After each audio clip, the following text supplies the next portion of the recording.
कैसे हैं आप? ठीक हैं? खौफनाक चुड़ैल किस्त नंबर 28 पेशे हिदमत है। इसके बारे में भी अपनी राय दीजिएगा। मैं बेइंतहा होश था। मेरे दिल की ख्वाहिशें पूरी होती जा रही थीं। शहर जाता, फलों वाले जितने पौधे होते थे मैं ले आता था। मुख्तलिफ किस्म के, आम के, अनार के, अमरूद के, सेब के, किन्नू माल्टे के, जितने भी मुझे नजर आते ले आता था। हर किस्म का लदा लदा बाग बनाना शुरू कर दिया था मैंने।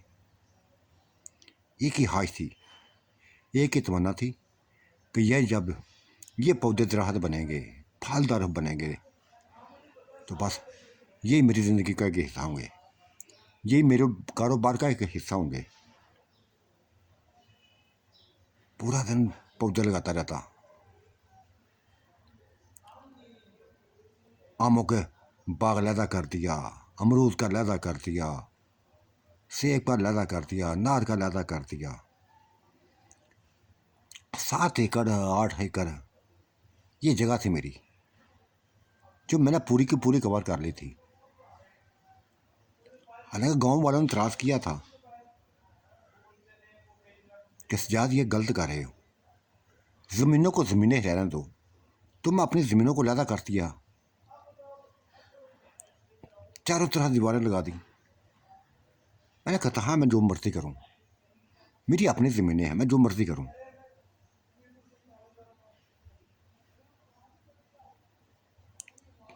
किसी को बस बोलने ना देता था मैं।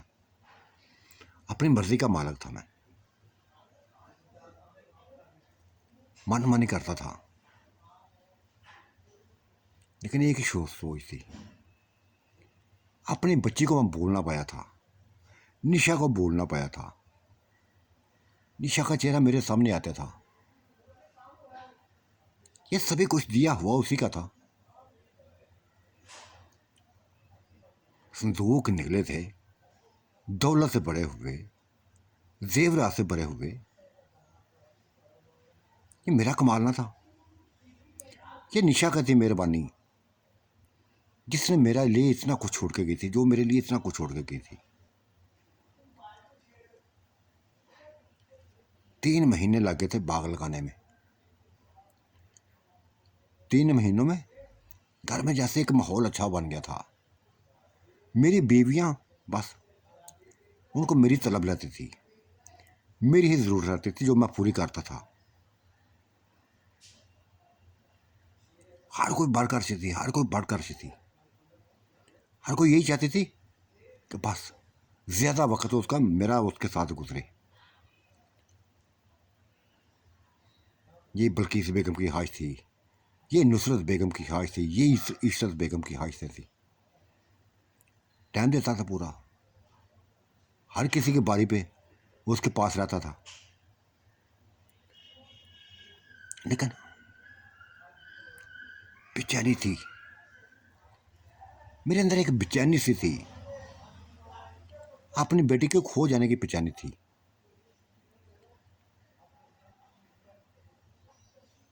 पागल हो गया था शायद मैं। रात नहाई में जब वो मेरी बीवियां सो जाती, तो मैं बाग में छोटे छोटे पौधों में घूमता फिरता, कभी उधर जाता कभी उधर जाता। आज भी ऐसा कर रहा था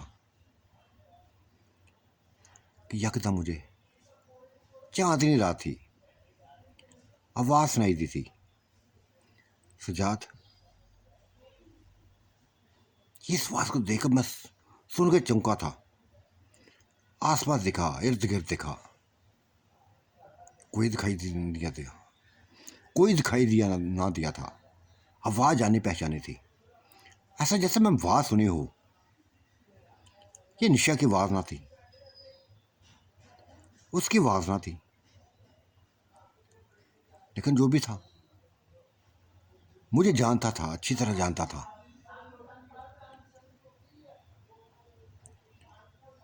बात दोबारा बात सुनाई दी थी, मैं इधर हूं, मेरी तरफ देखो। मैंने दाएं तरफ देखा था, दिखाई ना दी थी वो। बाईं तरफ से ऐसी आवाज आई, उधर देखा, वो भी दिखाई ना दी। सामने देखा, आगे पीछे देखा, दिखाई ना दे रही थी। आवाज मुसलसल आ रही थी, मेरा नाम ले रही थी वो। बहुत दुख हुआ था सजाद। अब की बार मुझे करीब से बात सुनाई दी थी। बेइंतहा दुख हुआ था जब निशा की मौत हुई थी, जब वो जल्द बनी थी। मैं भाभी हूं उसकी। बस ये भाभी का लफ्ज़ सुनना था, मुझे सभी खुश मनाजर याद आ गए। उसके भाइयों ने मैंने कत्ल किया था, मैंने ही मारा था, चिल्ले के दौरान मैंने ही मारा था। और ये सब मैं जानती हूँ, मैं जानता हूँ ये निशा की उसकी मर्जी से हुआ था। उसके कहने पे मैंने किया था कि चाहे मेरा खानदान हो चाहे किसी का भी हो, माफ़ ना करना। मैं तुम्हारी हिफाजत कर रही हूँ ना, जहाँ तक हुआ मैं लड़ूंगी, लेकिन तुम भी अपने चिल्ले का फ़ायदा उठाना, किसी को माफ़ मत करना। दोनों भाइयों को मार दिया था मैंने, सूसस भाग निकला था, लेकिन मर वो भी गया था। पूरा खानदान मर गया था। ये औरत बची थी, ये चिड़ेल बची थी, ये उसकी भाभी थी। जानता था मैं इसको। क्या दिया था मैंने? सबा मैंने पहचान लिया तुम्हें, तुम निशा की भाभी हो ना। देखा है मैंने, तुम्हें देखा हुआ है। मुझसे दूर मत रहो, मेरे सामने आओ। बहुत कुछ पूछना है मैंने, अपनी बच्ची के बारे में पूछना है, अपनी बेटी के बारे में पूछना है। हाँ, पूछो, मत तलाश करो अपनी बच्ची को। खत्म हो गई है वो। मौत के मुंह से निकालने के लिए निशा ने उसको दूर फेंका था, फसलों में फेंक दिया था, लेकिन बच ना सकी थी। बघियाड़ों ने, दरिंदों ने, जो वहां फसलों में छुपे बैठे थे, नोच डाला था। उस मासूम को खा लिया था, उसके जिस्म को खा लिया था। खुदा, ये ऐसी बात थी, ऐसी बात थी कि जैसे मेरे ऊपर सख्ता तारी हो गया था, मेरे ख्वाबों पर पानी फिर गया था, सोचों में पानी भर गया था।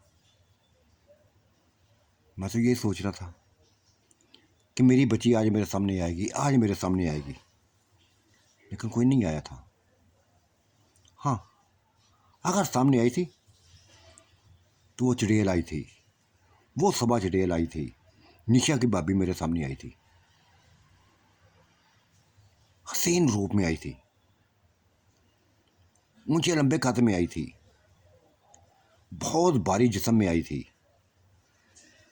ये वही जिस्म था जो निशा ने अपना लिया था, आखिरी वक्त में अपना लिया था। 7 फुट कद, सेहतमंद जिस्म, और कपड़े ऐसे उसने पहने हुए थे कि बस उसके जिस्म का एक एक हिस्सा नजर आ रहा था। भरपूर जवानी थी उसके ऊपर, भरपूर जवानी देखने के काबिल थी। मैं देखते ही आ रहा था उसको, सुरख कपड़ों में, बिल्कुल जिस्म से जुड़े हुए ब्रेक कपड़ों ने। बेइंतहा खूबसूरत लग रही थी वो, शहजादी लग रही थी। मुस्कुराई थी वो, हंसी थी, क्या क्या लगाने लगी थी। फिर सजाद, बहुत जुल्म किया था तुमने, बहुत जुल्म किया था हमारे ऊपर, हमारे खानदान को मार के। जिन नाद को मार के बेइंतहा जुल्म किया था। जी तो चाहता तुम्हारा हाथमा कर दूं, मार डालूं, लेकिन ऐसा नहीं करूंगी। ऐसा नहीं करूंगी, क्योंकि तुम्हारा मेरा ये एक तल्लक है, एक रिश्ता है। तुम निशा के हामंद हो, निशा के हामंद हो। हाँ, हामंद हूँ उसका, हामंद था और हामंद ही रहूंगा। उसे मैंने नहीं मारा था, जिसने मारा था उसको मैंने ख़त्म कर दिया, नहीं जिंदा छोड़ा था उसको, मैंने ख़त्म कर दिया था। हाँ, जानती हूँ, पता चला है मुझे, हर चीज़ का पता चला लिया मैंने, एक एक बात का पता चला लिया है।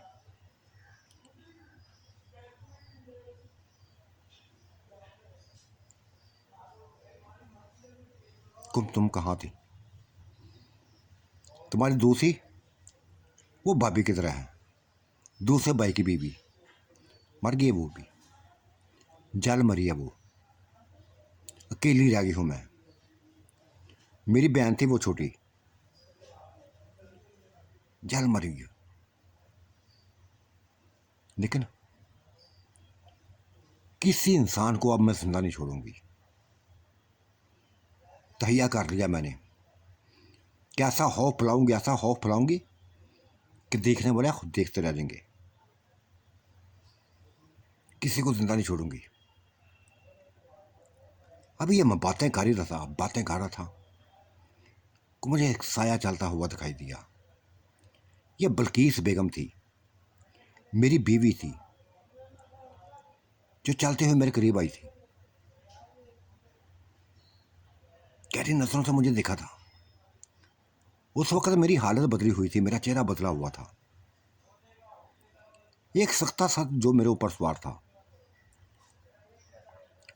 सजाद, मुझे उसने जंजूरा। मैं चौंका था। हाँ, जैसे मैं होश में आ गया। बल्कीस बेगम तुम? हाँ मैं। आँख खुली तो तुझे अपने उस कमरे में नहीं पाया था। क्या कर रहे हो इधर? कुछ नहीं यार, बस नहीं, दिल घबरा रहा था अंदर कमरे में। बाहर निकल आया था, सैर करने निकल आया था। कि तुम बातें किससे कर रहे थे? मुझे तुम्हारी बातों की बातें सुनाई दी थी। किससे बातें कर रहे थे? किसी से भी नहीं यार, खुद ही मैं बुड़बुड़ा रहा था। अपनी बेटी के पास, अपनी बेटी के बारे में सोच रहा था। देखो सजाद, तुम्हारी बेटी कभी दुनिया में तुम्हारे पास वापस नहीं आएगी, क्योंकि वाहरी मनातर मैं जानती हूँ, देखे हुए हैं मैंने। निशान जलते हुए उसको दूर फेंक दिया था, फसलों में फेंक दिया था। तलाश भी करते रहे तुम, लेकिन तुम्हें वो मिली ना थी। हाँ, ऐसा ही है, ऐसा ही है। वो मुझे नहीं मिली, ना मिलेगी। मर गई बेचारी, खत्म हो गई है। बुगियाड़ों ने, दरिंदों ने उसका जिस्म चीर फाड़ कर लिया है।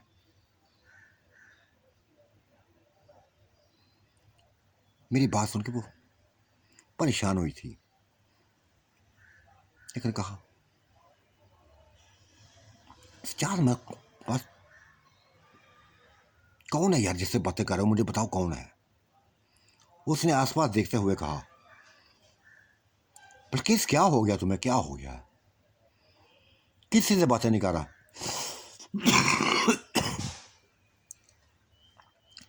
कौन है जिससे मैं बातें करूं? नहीं यार,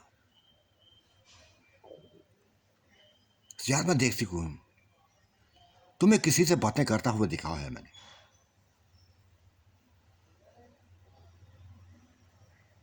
उलझा गई थी मुझे, सच्ची बातें कर रही थी, मैं बातों पर पर्दा डालता जा रहा था। यार अगर तुम्हारी बात सच है ना, मैं तो कहता हूँ ये तुम्हारा वहम है, किसी से बातें नहीं कर रहा। अगर तुम सच्ची हो तब देखो, बताओ मुझे, कोई दिखाई देता तुम्हें? तुम्हें कोई दिखाई दे रहा है? दिखाई देगा भी नहीं है। कोई हो तो दिखाई देना। हालांकि वो मेरे सामने थी, सबा चड़ेल मेरे सामने थी, अजीब सी नजरों से देख रही थी, बल्किस बेगम को देख रही थी, लेकिन जुबान उसकी खामोश थी, कुछ नहीं कह पा रही थी, सब देखती जा रही थी। तो मुझे बिल्किस बेगम मेरा हाथ पकड़े घर की तरफ चल पड़ी थी। मैंने देखा कि वो सवा चिड़ेल भी मेरे पीछे पीछे आ रही थी, चलते हुए मेरे पीछे पीछे आ रही थी। उसके कदमों की आवाज़ें साफ सुनाई दे रही थी, सिर्फ मुझे सुनाई दे रही थी, बल्किस बेगम को सुनाई ना दे रही थी। अंदर घर में आ गए थे। घर में मैं चारों तरफ देखा, वो चली गई थी, शायद शायद वो चली गई थी। कमरे के अंदर दाखिल हुई थी। इधर उधर मैं देख रहा था, बल्किस को पूरी तरह शक पड़ गया था। देखा देखा सजाद, तुम्हारा देखना, इधर उधर देखना ऐसा है जैसे किसी को तलाश कर रहे हो। मेरा वहम नहीं है ये, मेरा वहम नहीं है, हकीकत है। कोई है तुम्हारे पास, तुम्हारे आसपास है। देखो बल्किस, मेरा दिमाग खराब मत करो, कोई भी नहीं है। तुम्हारी हालत बता रही है सजाद, तुम्हारी हालत बता रही है, तुम्हारी आंखों की रंगत बता रही है कि कुछ ना कुछ है। बल्किस बेगम, अगर कुछ हो ना तो तुझे दिखाई दे, तुम्हें दिखाई दे। बस इस बात को ना ज्यादा हावी मत करो, ना मेरे ऊपर ना अपने ऊपर। अगर दूसरी मेरी बीवियों को पता चलेगा तो क्या सोचेंगी, क्या कहेंगे मेरे बारे में कि मैं कैसा इंसान हूं, अकेले में बातें करता हूं, अकेले में बातें करता रहता हूं।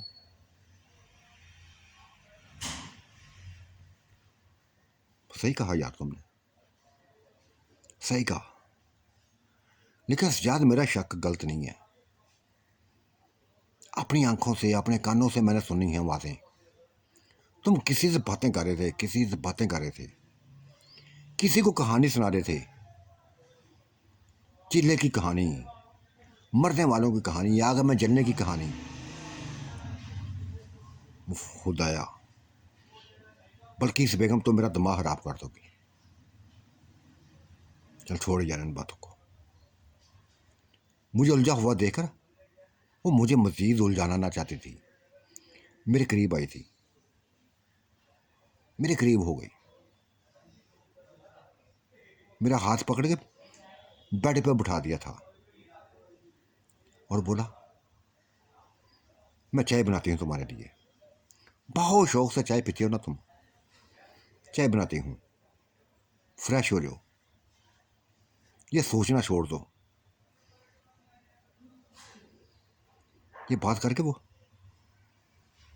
किचन में चली गई थी, मेरे लिए चाय बनाने चली गई थी। तब मैं कमरे के दरवाजे से बाहर निकला था, बाहर का मंजर देखा। एक दरख्त के साए के तने के साथ खड़ी वो दिखाई दी थी, वो चड़ेल, वो हसीनो जमील चड़ेल इशारा कर रही थी मुझे, अपनी तरफ बुला रही थी। लेकिन शक में नहीं डालना चाहता था उसको, इशारे से उसको खामोश करा दिया मैंने।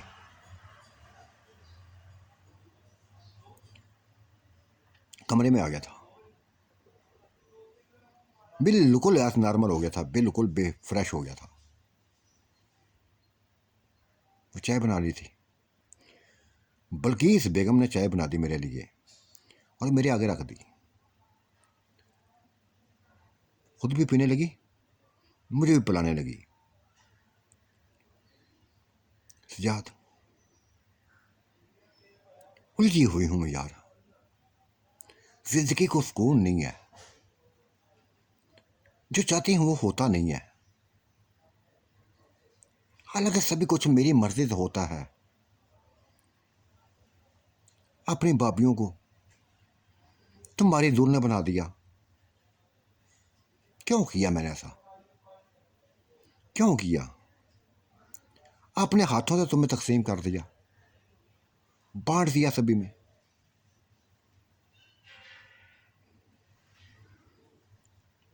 बांट दिया सभी में। हाथ तुमने किया ना, तुम्हारी रजामंदी से हुआ है, मैंने थोड़ी किया। पता नहीं क्या क्या हो गया है मुझे, क्यों बर्दाश्त नहीं होता मेरा मुझे कि तुम किसी और से बातें करो, चाहे वो इशरत हो चाहे नुसरत हो। बर्दाश्त नहीं होता कुछ भी।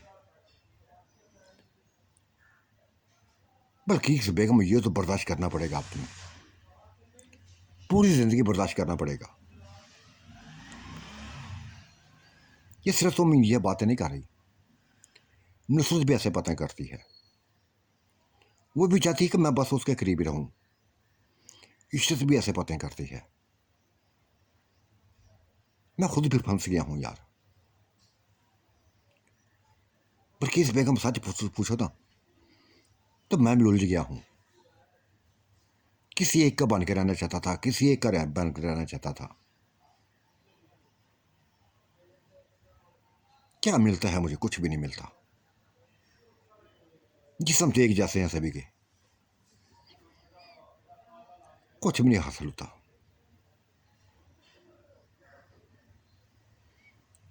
गहरी सांस ली थी, बल्कि इस बेगम ने गहरी सांस ली और कहा, हाँ, एक जैसे जिस्म है, लेकिन मेरी अपनी ख्वाहिश है, मेरी अपनी ख्वाहिश है कि जिस तरह तुम मुझसे पहले पहले प्यार करते थे, मेरे लिए पागल हुआ करते थे, वैसे ही मेरे लिए पागल हो, वैसे ही मेरे लिए पागल हो।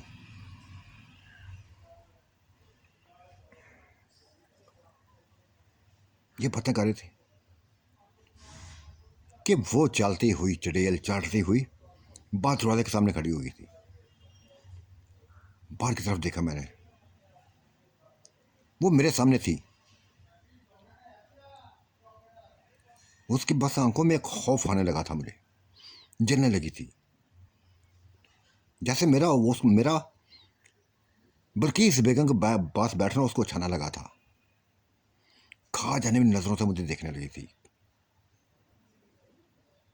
इशारा कर दिया सोचने मुझे, और मुझ पर जैसे अपना सहर छोड़ दिया उसने। सभी को भूलकर, बल्कीस बेगम को भूलकर, चाहे भूलकर मुतहोशी की हालत में चलने लगा था। मैं उसके पीछे पीछे चलने लगा था। तो साथियों, आज का मंजरनामा कैसा लगा? अपनी राय से ज़रूर नवाजिएगा। अल्लाह आपका निगहबान, मेरा भी निगहबान। अल्लाह हाफिज़, बाय बाय।